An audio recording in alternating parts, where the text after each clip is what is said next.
expect to land here at Lagos, where the expedition will be outfitted and supplied.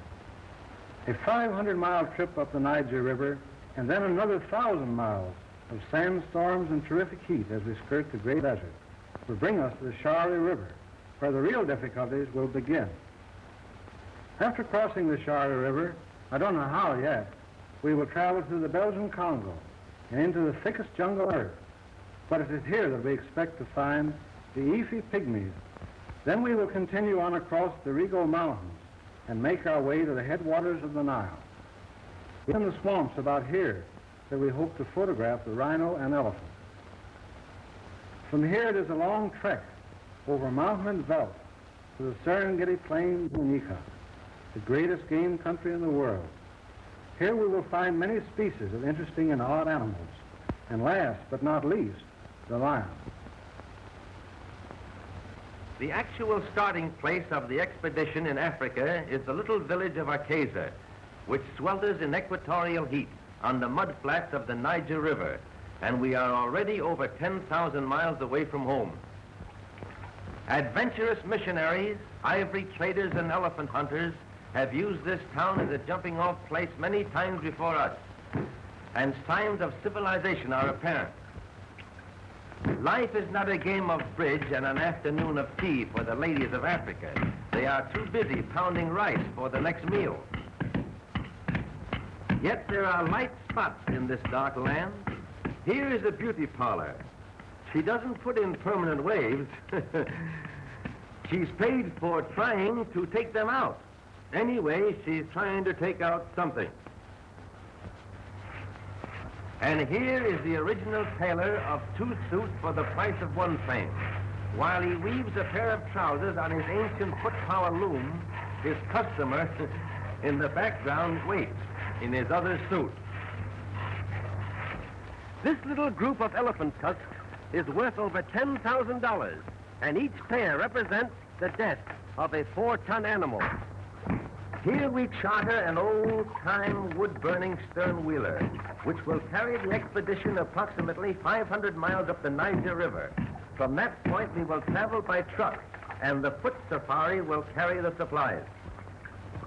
Of gallons of gasoline and oil for the truck must be transported and deposited at convenient points along our proposed route. In this manner, or on the backs of our native quarters. We engage most of the town's population at 25 cents a day to chop wood for the boat and gather drift logs from along the riverbank in their primitive canoes, which are hollowed out of a single tree.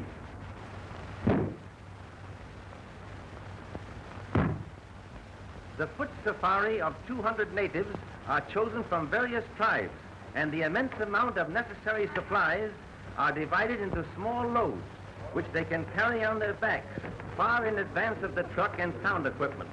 The fact that each tribe speaks a different language lessens the possibility of them all striking or quitting the expedition at one time.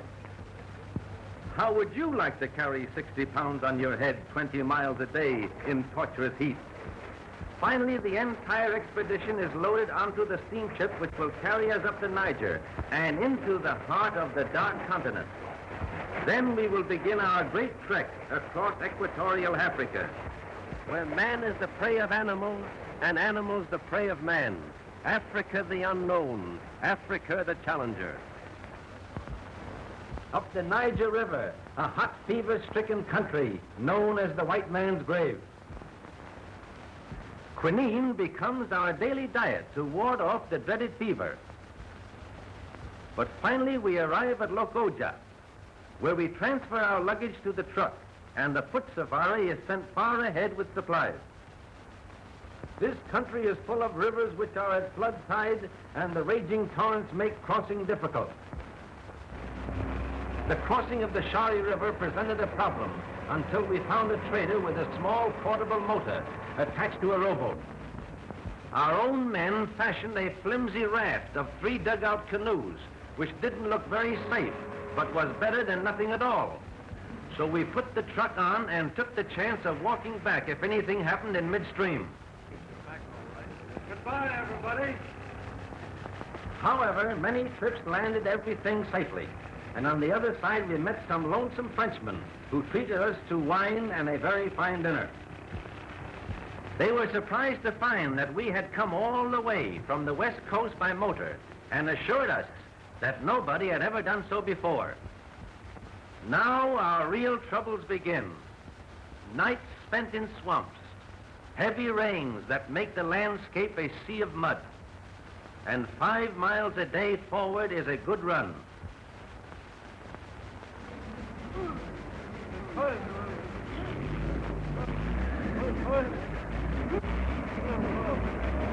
Give it a gas, Paul.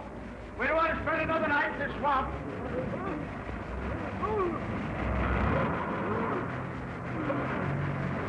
Hey, you, heavyweight, get in and help.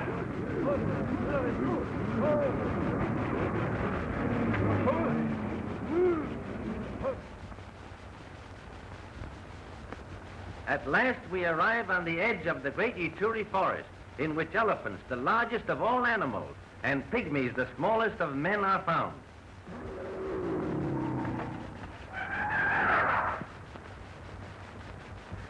The trail of the elephant is easy to follow, for they trample down everything in their way.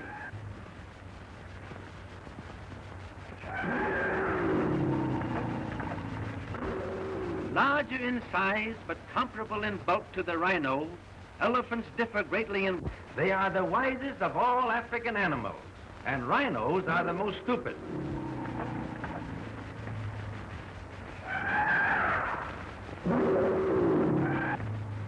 Their sight is very bad, but their scent and hearing are highly developed, making them most dangerous animals to approach.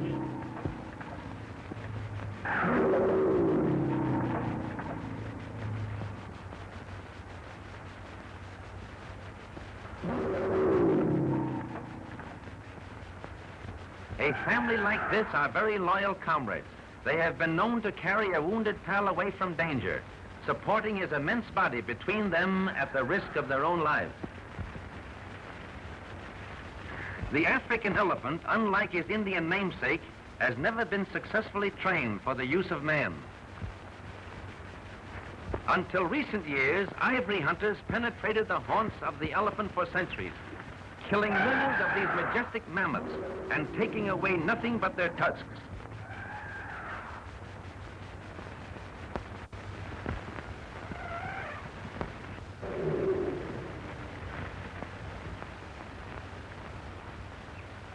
Paul. Those are pygmies. Get that bag of salt. What are you going to do, sprinkle it on the tails? Go on, hurry up.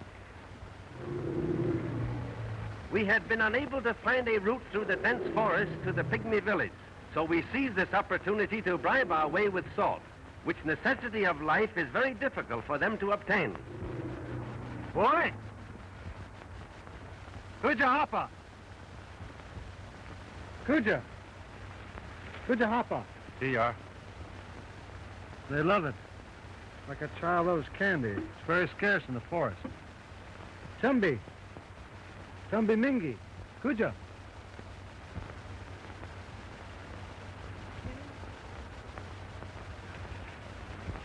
Chumbi guinea? Ifa minyaga?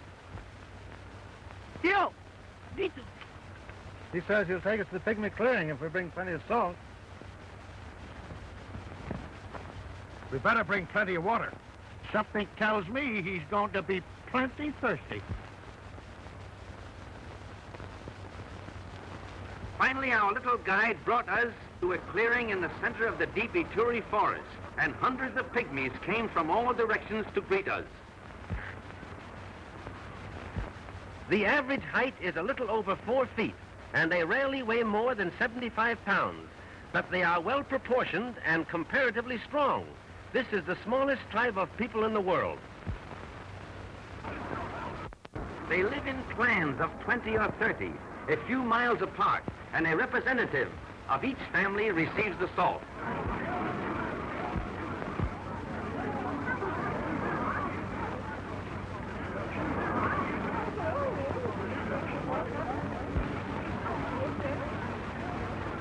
The clan leaders are in turn ruled by a great king who occupies his throne through blood succession. just like the crowned heads of Europe. He is honoring us by coming in from the depths of his forest capital. We wanted to pay our respects to His Majesty there, but the darkness in the interior makes photography impossible, and the king graciously offered to come to us in the clearing. He is comparatively young, and both he and his subjects show character and intelligence. In this, they differ from most of the other African tribes. Besides supplying music for the dance, these great tom-toms boom out messages in a code similar to our telegraphy. Everybody dances in Pygmy Land, and their chanting, while not particularly harmonious, has a fast rhythm that makes the feet want to do things. These are the original hot dogs. The Pygmies have practiced companionate marriage for centuries, long before Judge Lindsay was ever heard of. If a marriage doesn't take after a year's tryout, they start all over again with a new wife. No one is allowed more than one wife at a time, except the king. He gets two for safety's sake, to ensure a son and future king. These are the queens. They are very modest and shy when the king is around. According to scientists who have made a study of the past history of this race, the pygmy is not really a Negro, and their faces certainly show a great similarity to nearly every other nationality in the world.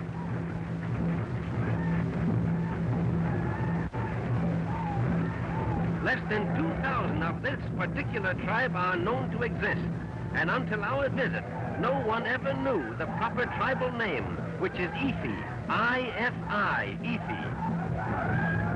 Here is an unusual fact.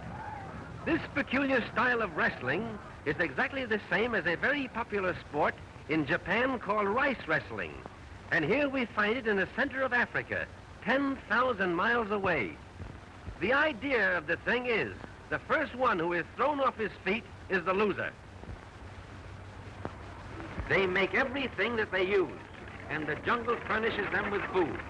Here they are constructing arrows. The shafts are made from the hearts of palm trees, which are strong, light, and durable. Look at these beautiful teeth. A dentist in Africa would have a great chance to starve to death. They mine and smelt their own iron, which they mold into arrowheads. The big savage in the center is the official poison mixer for the whole tribe. He actually stands only 5 feet 10 inches, but the difference in height is so noticeable that he looks like a giant beside them. This man belongs to another tribe and is maintained by the pygmies for one purpose. He mixes the poison. Then they dip their arrows into it and put the blame on him for whatever they kill. Their own conscience is clear because the force of the arrow will not cause death, but the poison does. That's their way of escaping responsibility. Darn clever, these pygmies. The large mound with the little house on it in the background is a great anthill. This is where we lived while here. They shoot very accurately, but depend more on the poison than the force.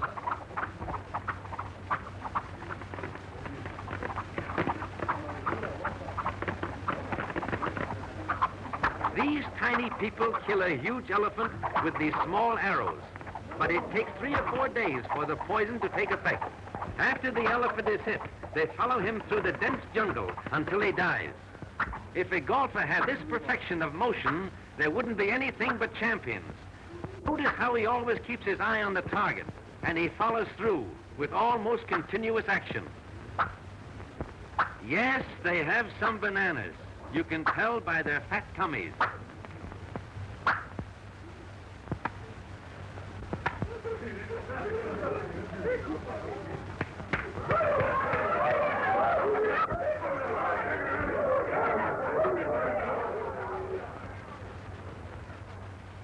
The friendly pygmy chieftain guided us out of the deep Ituri forest, through devious paths known only to his people, and we continued eastward through the thick jungle of the Belgian Congo. Then we climbed from sea level through rocky gorges, 5 weeks of hard travel over the Rigo Mountains, where icy winds blow from snow-capped peaks, although we were directly on the line with the equator. From there we dropped down to the vast plains of Uganda, where immense herds of strange and beautiful animals roam. We make camp near a waterhole and construct our first boma, or hiding place for the camera.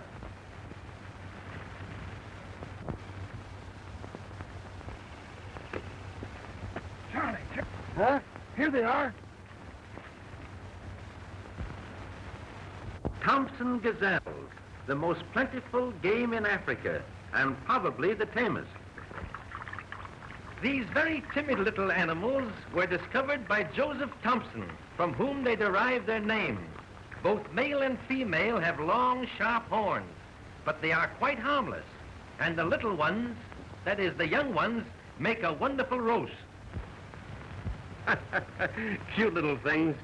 You feel just like walking right up and cuddling one of them, but just try and get that close.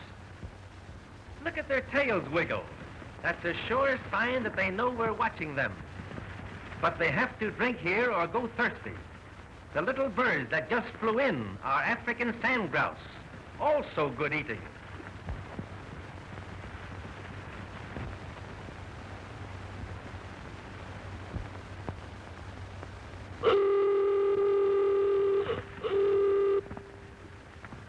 Darn those natives. Never mind, it makes a great scene. It is very difficult for one who has never been in Africa to realize the vast amount of wild animals that live in this wonderful country. Many different kinds are always to be seen, but it is very hard to get close enough to photograph them. Any unusual noise on the veldt makes every bird and beast scurry for shelter. Great hornbill storks suddenly lift their 50 pounds into the air like a squadron of aeroplanes taking off. Inquisitive monkeys, comparatively safe in the treetops, chatter incessantly, and the plain becomes alive with sounds of every description. A cheetah slinks off, uttering his odd bird-like call. Unusual and rare baby bat-eared foxes run for their dugout, where they huddle close together and cry plaintively in fear for their lives.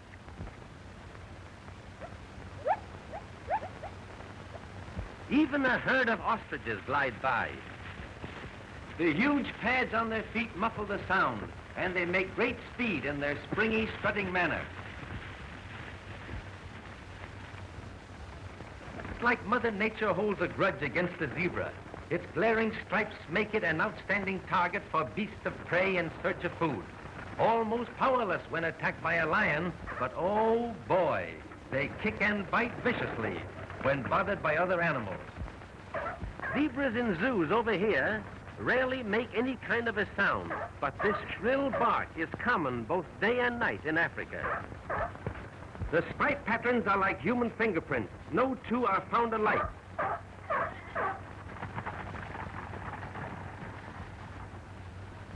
They are often found grazing in company with a herd of topi, which are similar to a large American deer. These two widely separated species often fight together against their common enemy, the lion. The ripples across the picture in the background are heat waves, for it is 130 in the shade, and we never found much of that. Look at that little baby taking a nap. Not the least bit camera conscious, the born actor. His relations are running out on him.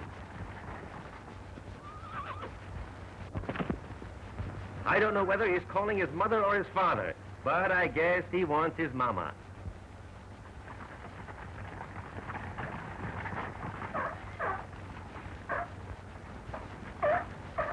Though lions kill hundreds of thousands for food each year, the zebra still survives and increases in number, and their pounding hoofs in mad stampede can be heard on all the velds of Africa.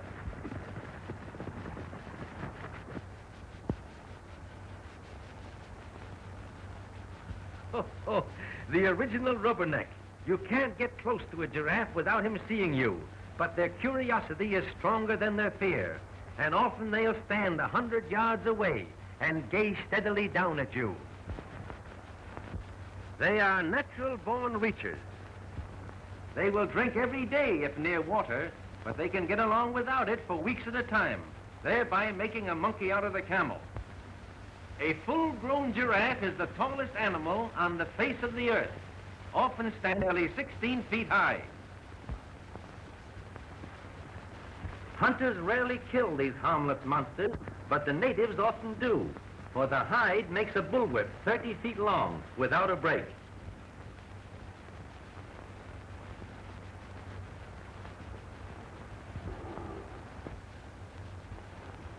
Lion!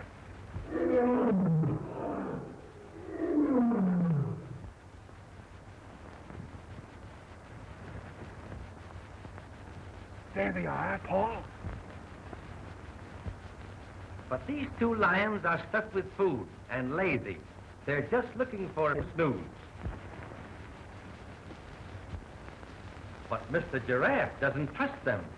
He just remembers a very important business engagement elsewhere. For such awkward bodies, they can make great speed, sometimes traveling as fast as 40 miles an hour. Our microphone registers only the hoofbeats. For giraffes, having no vocal cords, cannot utter a sound. They're just naturally dumb, but not quite as dumb as the yokel who first saw one in a circus and said, "There ain't no such animal." Paul, that'd look great in slow motion. I'll get it.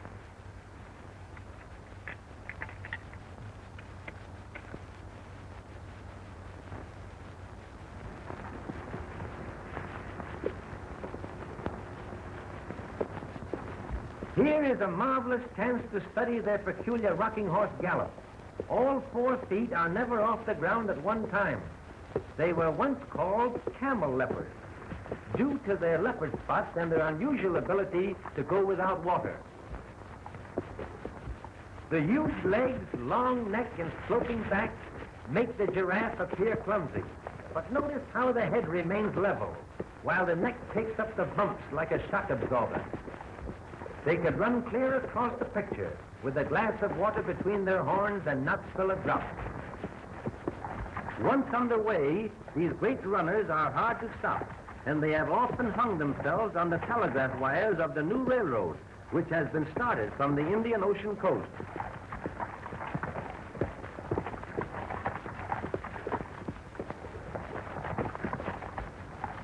The little youngsters keep up with the old folks, even leading at times.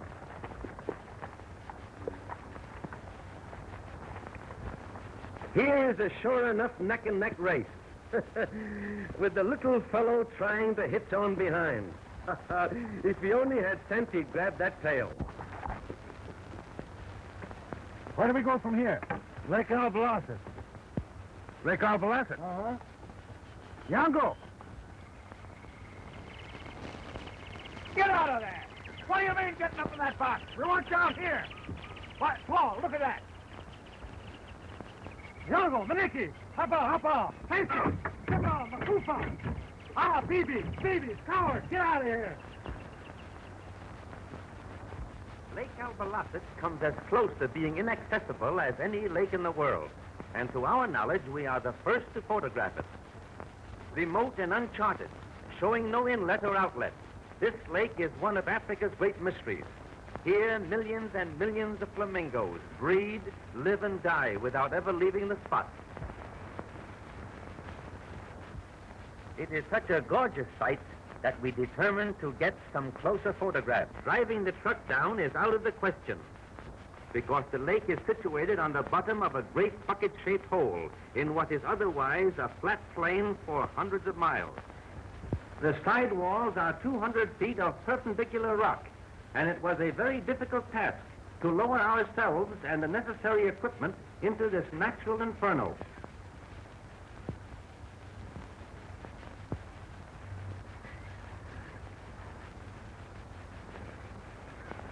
Oh, Charlie, you come down next. Flamingos by the million. Each bird stands nearly 4 feet high and weighs about 30 pounds, but the flesh is odorous and unfit to eat. It looks like the parade of the wooden soldiers.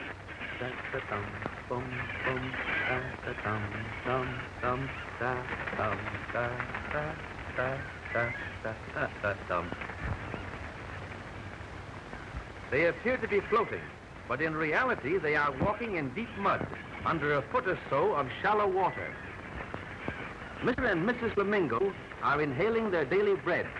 The lake is full of soda and contains some invisible form of life on which they feed by scooping it into their tremendous beaks. They have a soft pink plumage with the wingtips a vivid red, and we are sorry that our equipment does not include a natural color camera. It is an amazing sight to watch a flock numbering hundreds of thousands suddenly lift themselves into the air, so thick that they hide the sun and cast a huge shadow over the lake. But after traveling a short distance in a beautiful cloud of fluttering wings, they settle again on the surface and continue their feeding, never seeming to want to go over the top of the chasm and into the world beyond. At sunset, the lake is the reality of an artist's dream. A golden sun fades to a lovely pink in natural harmony with the color of the flamingo that wing their way in vivid circles, but always within sight of the lake, which is their home in life and their grave in death. 3 weeks later, we arrive at Ripon Falls, at the northern extremity of Lake Victoria. These are the famous source waters of the mighty Nile River. From the very beginning of African exploration, these headwaters were sought, but it was not until 1863 that they were definitely located by that great explorer, John Hanning Speke. From here, the Nile flows northward for thousands of miles, past the tombs of the pharaohs, of Tutankhamun, the pyramids, and the Sphinx, and the home of the ancient Israelites. Watch the fish trying to gain the upper waters so they can spawn in the place where they were born.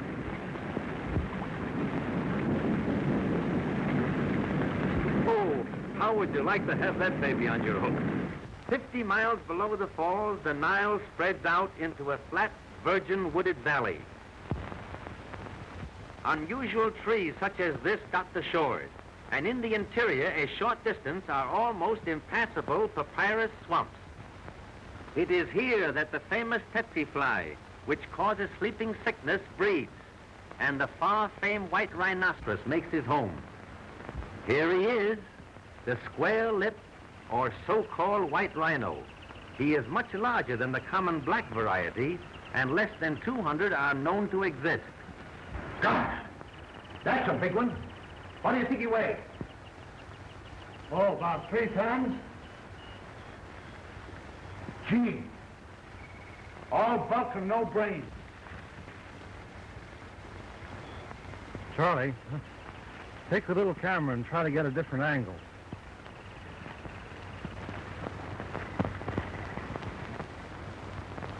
Charming fellow. He'd like to make friends with you, in his own way.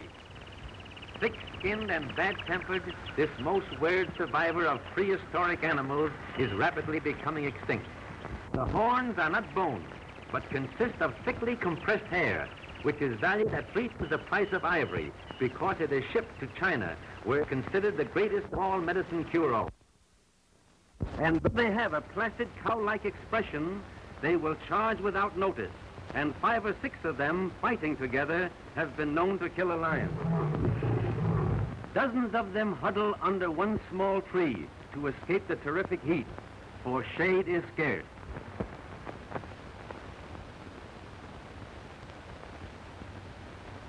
Though there are many hardships connected with an expedition of this kind, the charm of Africa lies in the ever-changing things of interest.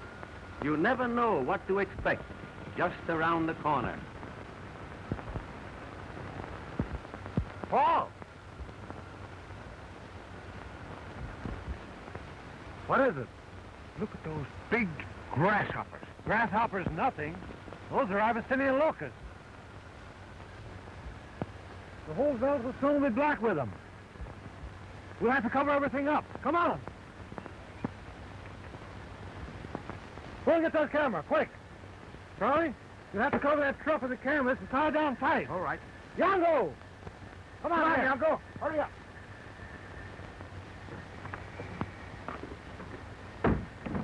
Get a hold of that crap, quick. Come on, pull it right down. Come on. Come on with that camera. All right, go and help them on the truck. Get over there, get this rope. Go on around there, Mickey. Hurry up. Got it? Tomorrow I will bring locusts unto thy coast, and they shall eat every tree which groweth for you out of the field. This tremendous swarm is just such a visitation of locusts as Moses called down to punish the wicked Pharaoh of Egypt 3,500 years ago. They'll be on us in a minute. Let's photograph them from the inside.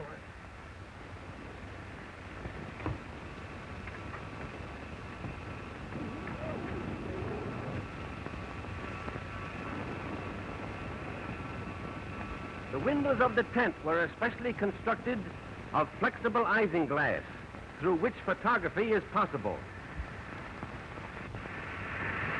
Swarms such as this have been known to be 50 miles in width and 100 miles long, and often they'll fly several hundred miles in a day. They strike terror into the hearts of man and beast, and natives in a stricken territory watch with feverish anxiety as the creatures fly overhead, praying that they will continue their flight without alighting to devour their crops and ruin their food supply. That's my hailstone.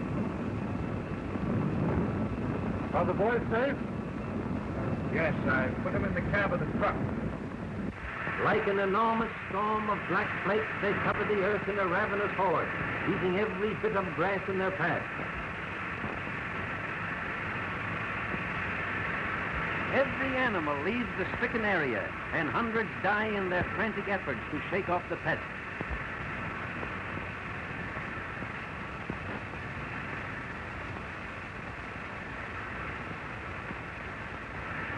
Clouds of countless billions literally hide the sun, and every modern resource of science has failed to combat them, for no one knows from whence they came or where they go.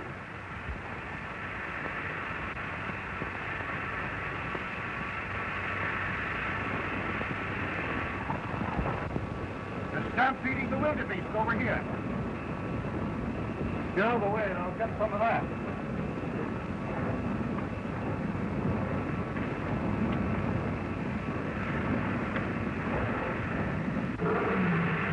Led by the hand of a higher power, the wildebeest know by instinct that the only way to escape disaster is by taking a course at right angles to the wind, because the locusts fly with the wind.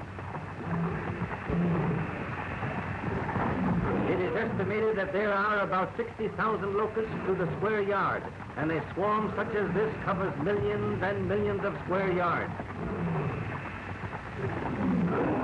Unlike the Bible plague of old, the present plague is no respecter of race, creed, or country.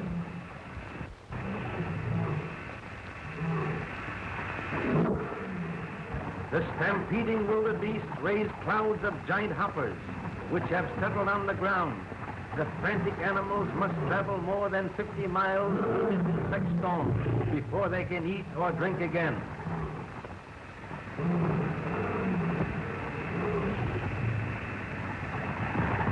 In the evening, they continue to come down from the sky in millions, settling on every bit of green vegetation in the countryside.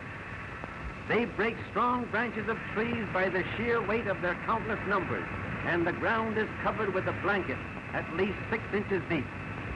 All through the night, they eat every blade of grass, every leaf of the trees, and in the morning, this beautiful country is transformed into a bleak and barren desert. To our knowledge, we are the first in the history of motion pictures to record and photograph this phenomenon of nature. And Moses said, for they covered the face of the whole earth, so that the land was darkened. And they did eat of every herb of the land, and all the fruit of the trees. And there remained not any green thing, either tree or herb of the field, through all the land. With their crops and food supply ruined overnight, whole tribes of natives have been caught in a scourge like this, to die of starvation before they can get out of the devastated area. It was our good fortune that the truck contained sufficient food to carry us out of this ravaged country to our next supply station. After many days of travel in equatorial heat, we climbed to the summit of the Ubangi. Below is the Tanganyika Valley of Lions, and here among the tribe of Maasai, the most profound tragedy of the entire trip took place. And here in the shelter of a great rock, the Maasai build their manyatta, or thorn-enclosed village, which houses the old men, women, and children of this famous cattle-raising tribe. This manyatta is completely surrounded by an 8-foot wall of thorn bushes, with the cow-dung huts of the natives just inside the thorny circle. This peculiar construction is a protection against night-prowling lions. In the evening, the entrance gate is also plugged with the thorn bushes, and the cattle are herded into the center, where they are comparatively safe through the night of marauding lions in search of food. The whole assembly is only a temporary city, for when the grass is gone from the nearby fields, the entire tribe moves to a new location. A Maasai prizes his cattle rather more than his wives, and he has about the same number head of each. Both are traded in regularly, and the prices vary according to the supply and demand. The old chief told us the average price per maiden is 1 steer, 2 cows, and a keg of honey beer. Of course, second-hand wives are quoted at cut-rate prices. He said he was a good trader and trotted out his collection of female curios to prove it. It is the duty of the Maasai women to take good care of the calves as well as the children, and the chief apologized for those of his wives who were out helping the cows. The rest of them wouldn't come out. Some of the others were nursing calves, for this duty is just as important as the care of the children. Copper and iron wire form the principal adornments of the Maasai women, and their social standing is graded by the amount possessed.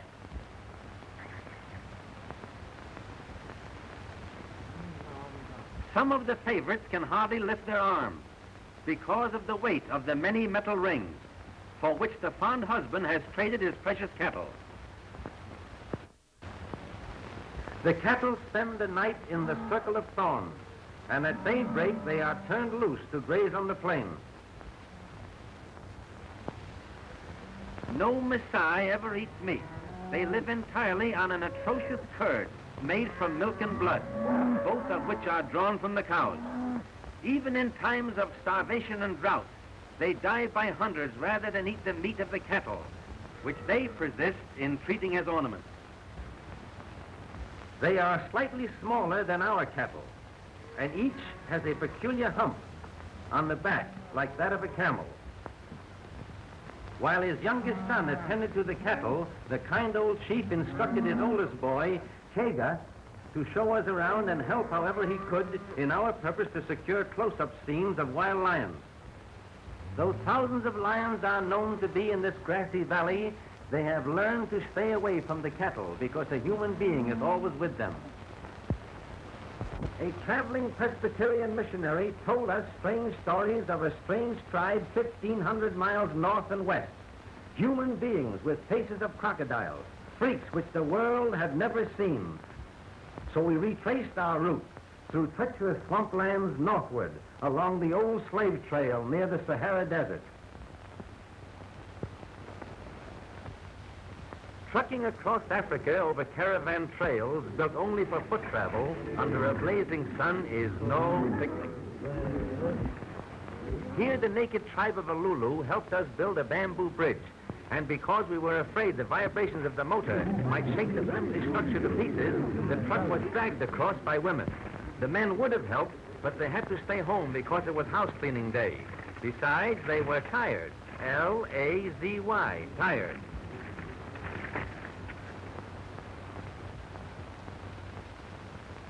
On we push in deep sand, mile after weary mile. Heat so intense we cannot breathe. Low gear saps our gasoline supply, and we become lost time and again. But at last we arrive at the curious forts of the more than curious tribe of Eubankies. Certainly are interested in our magic wagon.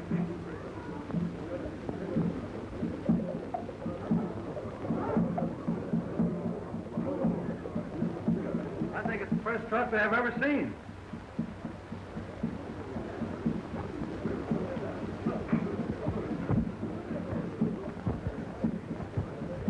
They're going to put a dance on for us inside the wall.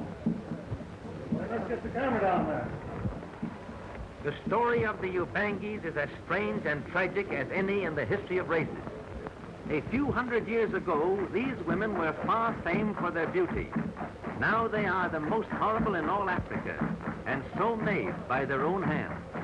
The duck-billed women, apparently happy, yet they vie with each other for bigger and better lips. What won't a woman anywhere do to be in style? The lip is pierced when the girl is a baby, and it is stretched year after year, wider and wider, around a circle of wood like the hoop around a barrel. This strange practice, unlike any other curiosity in the world, is done only by the women of the tribe, and necessity was the mother of the invention. Years ago, when slaves were bought and sold all over the world, Arab slave traders swooped down on the tribe at every chance and carried away the wives and daughters to the slave market at Timbuktu and Zanzibar, where they were sold to the highest bidder. The tribe diminished so rapidly that the chief schemed to make them frightful instead of beautiful, to keep the slave traders from taking them away. So they split their lips in childhood and insert wooden discs, first the size of a button, and as the women grow older, the size of the disc is increased until some of them carry circles 10 inches in diameter. This strange disfigurement, frightful to us, is considered great beauty to the Eubankies, and these women are the social leaders of the tribe. The older the women, the larger the discs, and the higher her social standing. Here is the queen of the saucers. The red rouged lips of our women are just as curious to the Eubankies as their beaks are to us.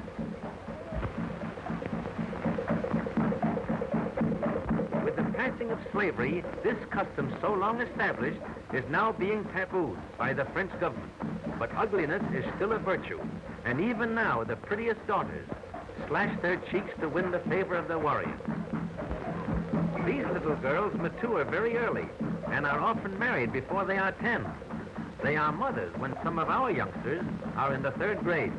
By the way, the little fellow in the foreground is still single. When he grows up, the last of the duckbills will be gone, and he will find that it was just an old Ubangi custom.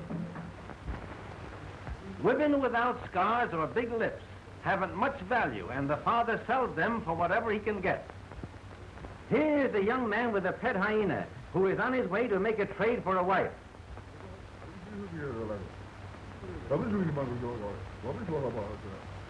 But the ladies don't care much for the hyena.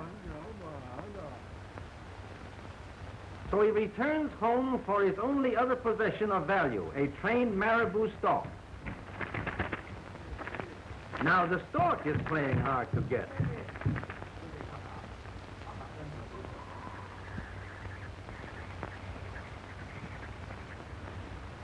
A plug of tobacco or a package of cigarettes will buy the best-looking girl in the village, and the boy wants his choice, but the father gets rid of the biggest eater first. Anyway, the boy isn't particular. He's saving up to buy one with a nice big saucer lip. So this girl will do in the meantime. Without much ceremony, he sends her out to rustle up something to eat. And settles down for a little rest. This is also an old Ubangi custom.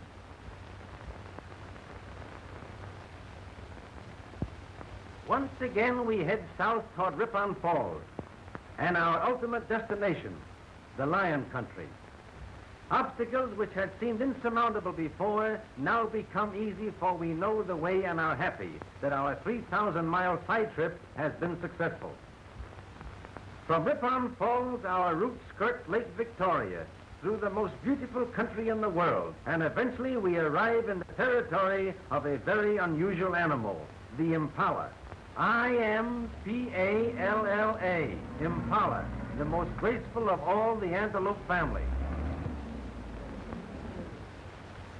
They always travel in herds of 100 or more through a park-like country. I'll make him show some action. Be careful. Don't hit him. I won't. When frightened, they jump, much like a kangaroo, but infinitely more graceful. The natives call this the dance of the impala, but we call it the dance of the leaping linas.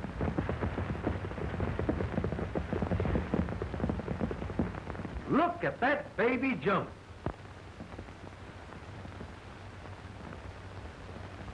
If you notice, folks, the one without a hat is a distant relative to the Mexican jumping bean. This is made to order for slow motion.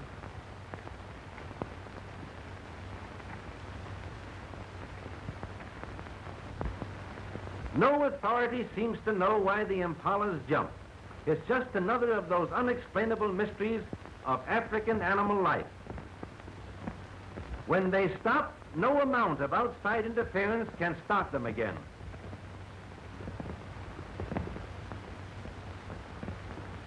Sometimes they jump backwards to keep the dust out of their eyes.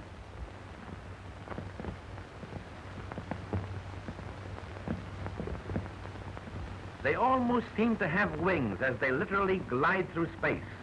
Their lithe bodies sail through the air for as much as 40 feet in a single jump, and 12 to 15 feet high, but sometimes higher in the spring.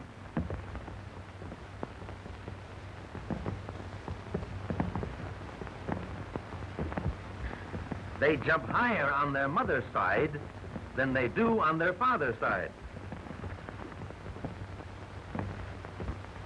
Here's a great job for a cowboy, breaking in one of these things.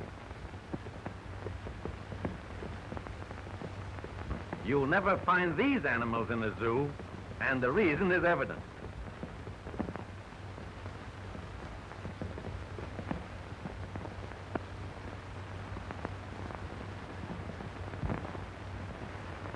Remember the nursery rhyme?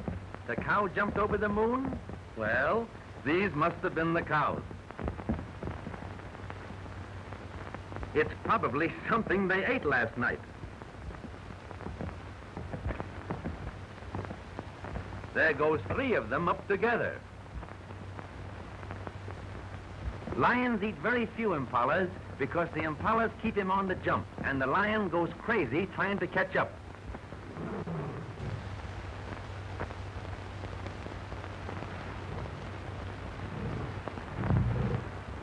Of all the strange animals to be found in Africa, none is funnier than the wildebeest, or gnu, G-N-U, that famous African antelope.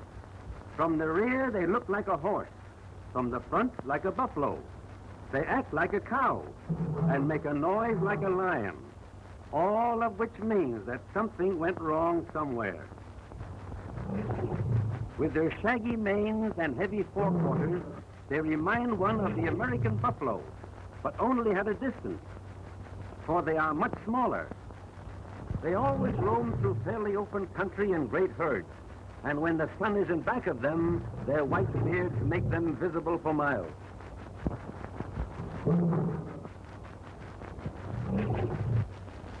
The hillsides they open, but close to the Maasai village can be seen huts of the Maasai El Moran or lion hunters, the most courageous and feared of all African warriors.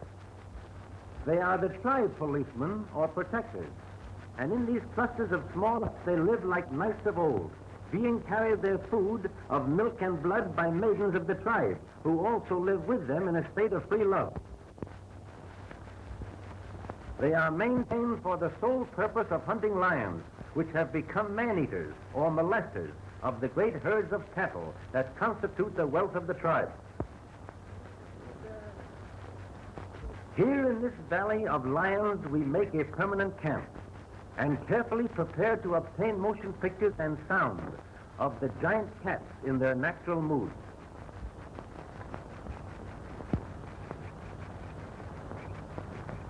You know, this reminds me of a duck blind back home. That's practically what it is, except that we're hiding a camera instead of a gun. Kega, our Maasai boy, had chosen the location of our boma, or thorn bush protection, near a stone salt lick, where a group of lions were in the habit of coming. On his ant-hill throne he scans his realm, always in search of an unwary wildebeest, zebra or warthog, which will afford a target for his hunting skill or satisfy his enormous. They prefer zebra meat to any, and kills like this are to be seen nearly every day. Next to the zebra, harmless gazelles make easy prey for even the smallest of the killers. A hungry lion will stalk and kill any animal it sees, and there are few, with the exception of the rhino and elephant, which are comparatively safe.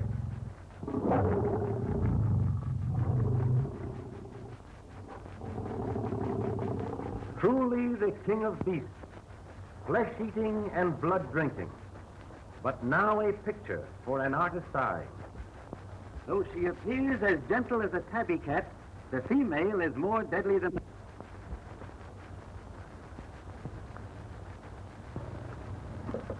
Look! She sees us. Quiet. Look out! Here is a remarkable photograph. Two lions have made a wildebeest kill. And the herd can be seen in the background, even before they had a chance to get away.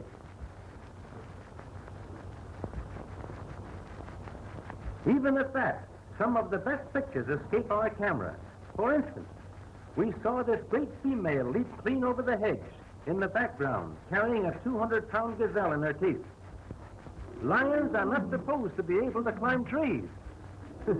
But how would you like to be where the meat is?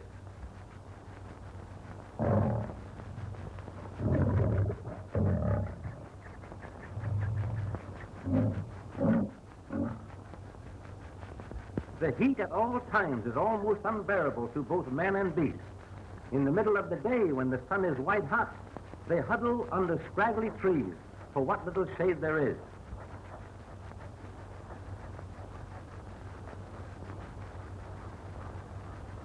Lions are rarely found in large numbers, and it is quite unusual to photograph 7 at one time.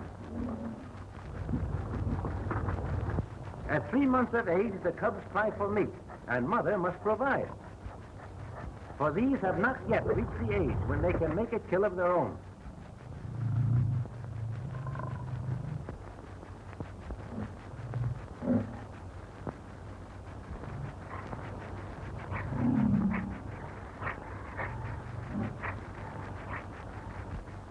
While we were in the boma, the lions inspected our truck, even attempting a small attack on this unusual stranger.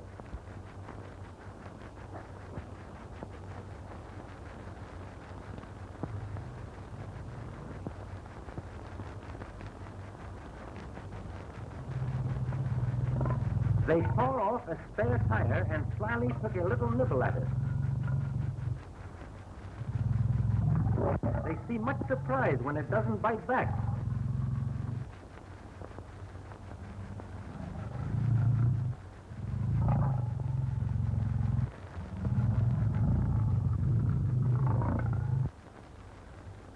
There is a widespread belief that lions live in the jungle, though the truth is just the opposite. They are always found in open grassy plains, because the lion is a meat eater, and he feeds entirely on animals, which in turn live off the virgin grass of the open country. What do you say to moving up a little closer? Not on your life. Don't forget, we're dealing with the most dangerous animal in Africa. I know that. A warthog. carelessly starts out of his hole.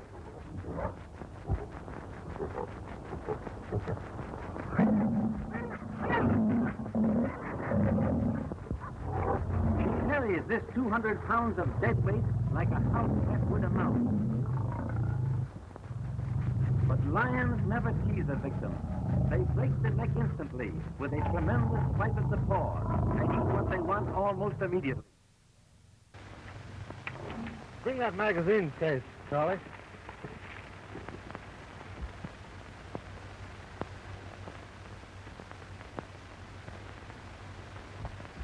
Others have caught the scent of the kill and come in uninvited to attend the banquet.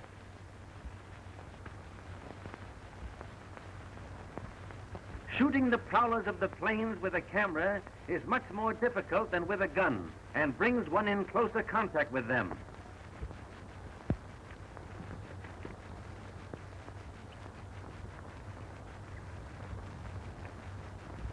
There are no place cards at this feast, but despite their noticeable lack of manners, it is a remarkable fact that they seldom quarrel over a kill, but share it amicably. So great is a lion's appetite that he must make a kill every 2 days in order to exist.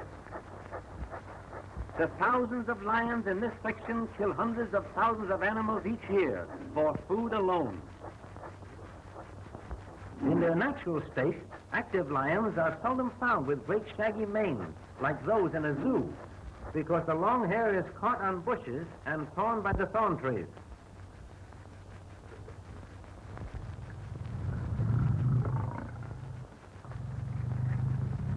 Trigger, get rifles from motor car, quick.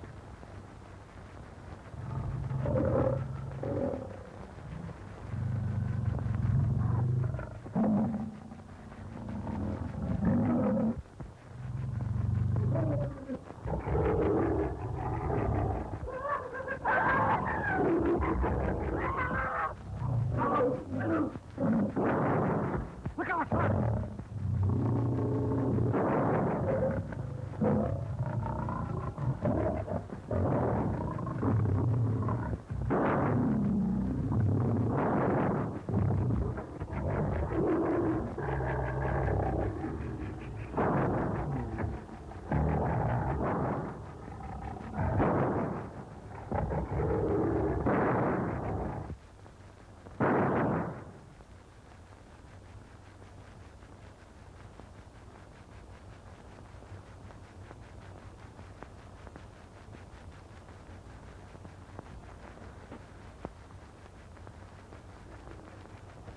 The boomer! Quick!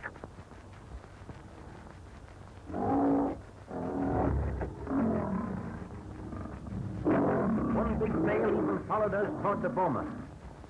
It is very interesting to watch a lion shy of the sight of thorn bushes when he will charge straight at a firing revolver.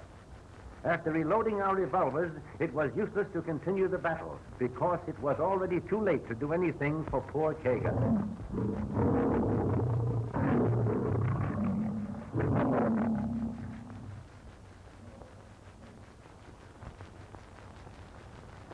Handicapped as we were, with the rifles in the truck, we were forced to wait the rest of the afternoon for the lions to leave. Finally, 5 out of the 6, which were around us, trooped off behind the leader. Only one of the man-eaters remained at the kill. A few hundred yards away, a flock of vultures awaited his departure. And behind them, far in the distance, a ring of cowardly hyenas also await their turn.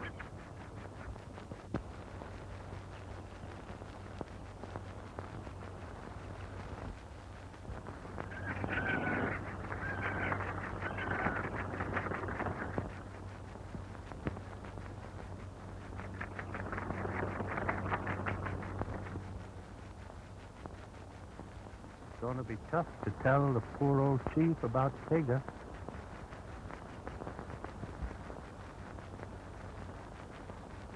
Come on, let's go.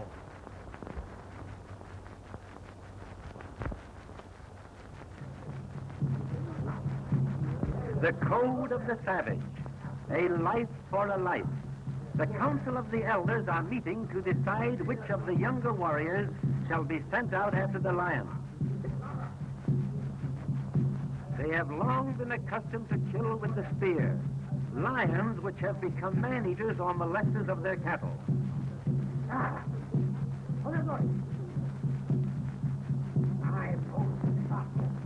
Page's father sadly awaits the outcome of the council. Any of Page's older kinfolk, now past their prime in life, would be willing to join the young warriors in the hunt. But a runner has already been sent to the hillside hut of the Maasai El Moran, or lion hunters. For this honor is reserved solely for them. The fantastic headdress that the chief puts on is made of ostrich feathers and is as necessary to the hunt as the spear. The Maasai El Moran love a battle, but not all of them are allowed to go on the hunt, for it is a great honor, and the chief can only take along those chosen by the council.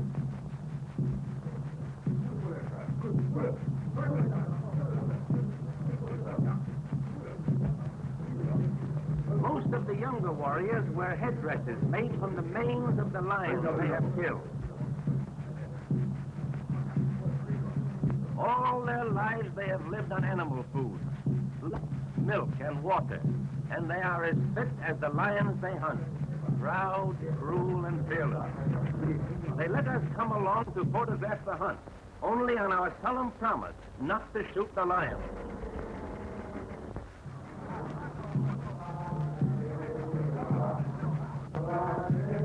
Their faces, legs, and chests are painted red, yellow, and white, with a substance made from the ashes of previously killed lions. Naked or half-naked, with girdles of leopard skin, buffalo hide shields colored with bold patterns, and each carrying a long-bladed spear.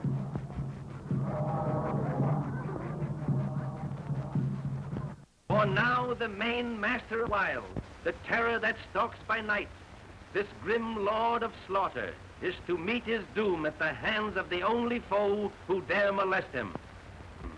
This is the challenge.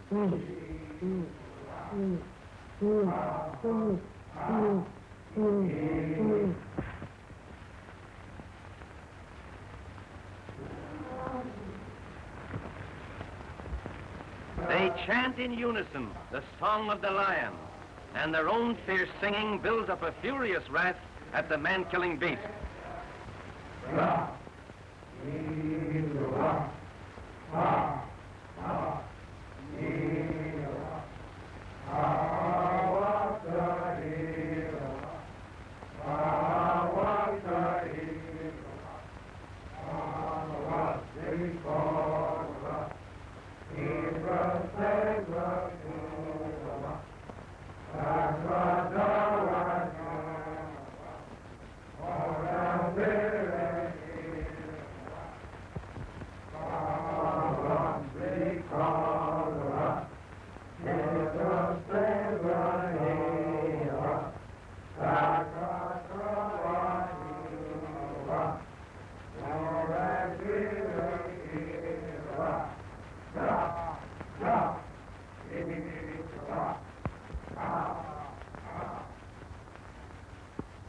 All morning, the tireless Maasai warriors have advanced across the rolling, grassy plains in long lines.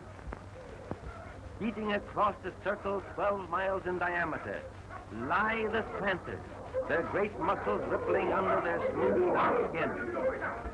Suddenly, a short distance ahead, a great female spied us and darted off to the right. We attempted to shoot her, but we could not break our promise with the Maasai chieftain. Now the hunters divide to form the final circle around the beast. The razor-sharp spearheads glint like silver in the sun rays, and their savage yells become shrill in anticipation of victory. The lioness takes temporary refuge in a clump of high weeds. And now we see that there are two of them, but it is too late to inform the Maasai. In small groups, the spearmen come closer and gradually form the ring of death. One by one, they take their places in the ring, and each, when he is near enough, crouches behind his shield. Spear in hand, his fierce, eager face gleaming over the rim. With shields held steady to protect the body and quivering spears poised for instant action, the men in front brace themselves for the shock of the rushing charge. The lioness watches them closely, unafraid, and seemingly withholding her charge until they are ready. At last, the tenth ring is complete. It is a wild sight, the ring of spearmen intent, silent, bent on blood, and in the center, a great man-killing beast. This ring, once formed, must not be broken, for the man who steps back in the face of a charge is forever branded a coward. Finally, with a tremendous roar, she charges. The crowded moment begins. The leader plunges his spear into the beast. Strikes him. He's down. His shield protects him. He's up again. Not a man steps back. A dozen spears drive clear through the ferocious beast. Look out! There's another one! It's the male, her mate, fighting to protect his own.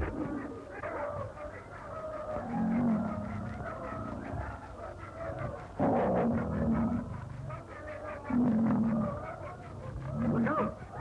He's got another one. Quick as lightning, the white spears flash again.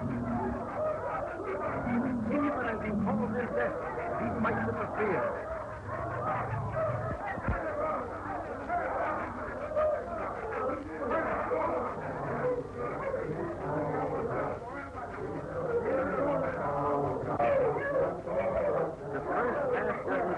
Has done the work, and Tega is avenged. The whole thing is over in 30 seconds, but what a 30 seconds. Once excited, the Maasai are wild with savage victory, and we wondered if they take after us next. The chief takes away the knife of one whose wild frenzy seems to be getting the best of him.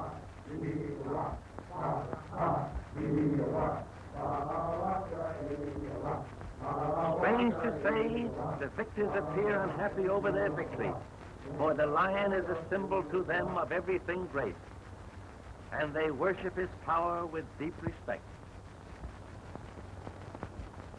Finally, the end of this day of thrills is the Maasai tribute to their fallen foe. Reverently, they move the carcass of the lion to rest it on another spot than that on which it died.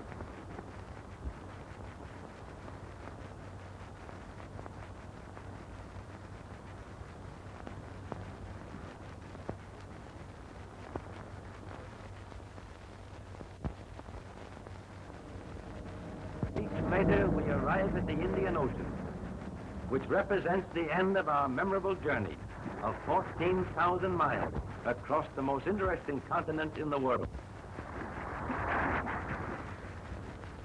There's Paul. It's taken us 14 months to get here. The old ocean sure looks good to me. Adventure.